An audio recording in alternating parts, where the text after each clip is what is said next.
Wow, I I just had a good cry, and I wanted to share with you all these moments where I have these epiphanies. So maybe someone else can benefit from this information.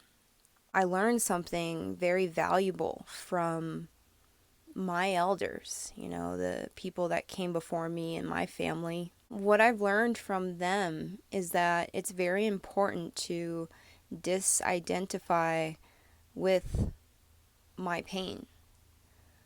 You see, because our past struggles, they become like layers upon layers. They start to become something that we carry around with us if we don't acknowledge that experience and what it brought to us. Maybe it was a feeling of pain or sadness, fear, whatever the underlying emotion is. It's there and it's waiting for us to acknowledge it so that it can be cleared properly. When we fail to disidentify with these layers of pain that have built up over the years, over time, we begin to lose ourselves. And so I asked myself, what happens when you let this all go? What happens when you decide to not be that version of yourself? What happens when that story, whether true or not, what happens if it no longer owns you? And that's when, I realized, well, that's pretty scary. That's the mystery. That's the unknown. That's the fear that a lot of us run from.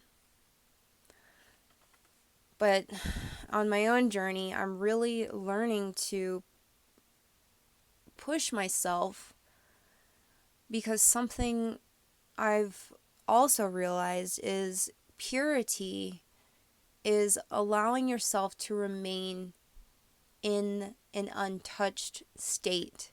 So that means all of the negative things that you experience, all the bad people, the shitty things that have gone down in your life, they don't touch you.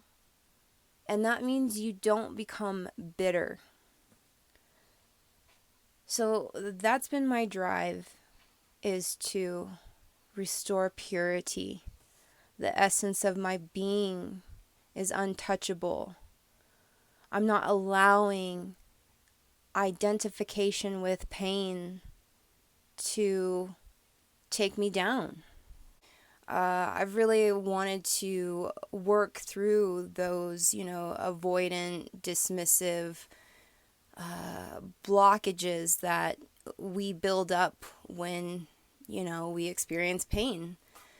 And I kind of got a little lesson from the universe recently I can share here. I remember in my childhood, as a gymnast, we would line up at the end of each meet and we would congratulate all the girls. We would walk through the line and basically everyone would give everyone a hug. It was like a meet and greet. So after one of the meets, my mom mentioned to me that I was just really awkward when I was like hugging the other girls. She said that it looked like I didn't want to be touched. And I kind of agreed.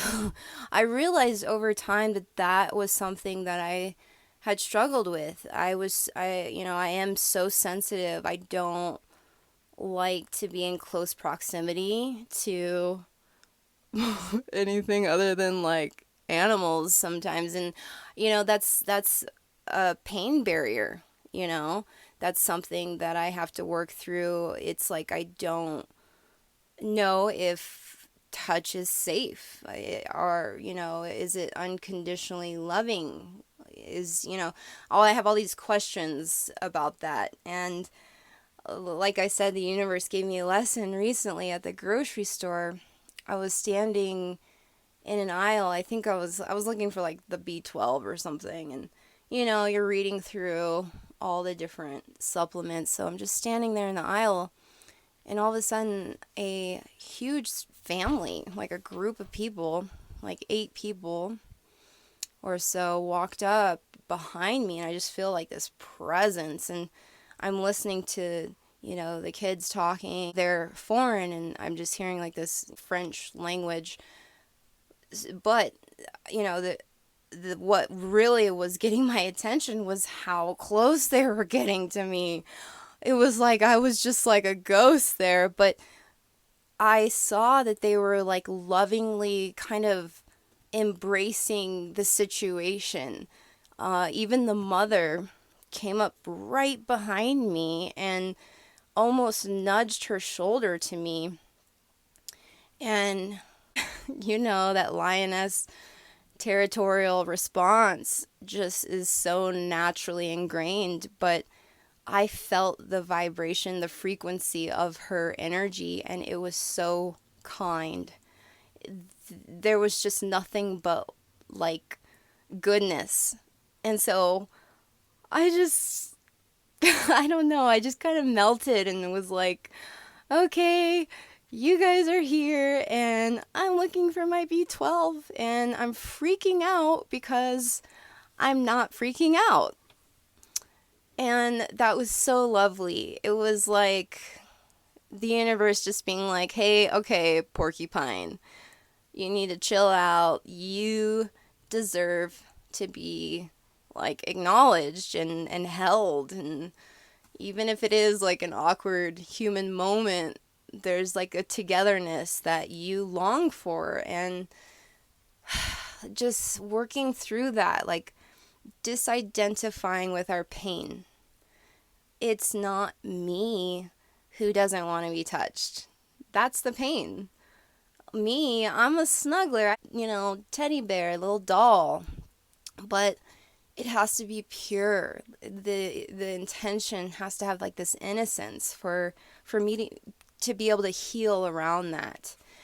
So that was just interesting to know that what happens when we do disidentify with pain is that it no longer owns us. You might find yourself in the health aisle just getting loved up by some strangers.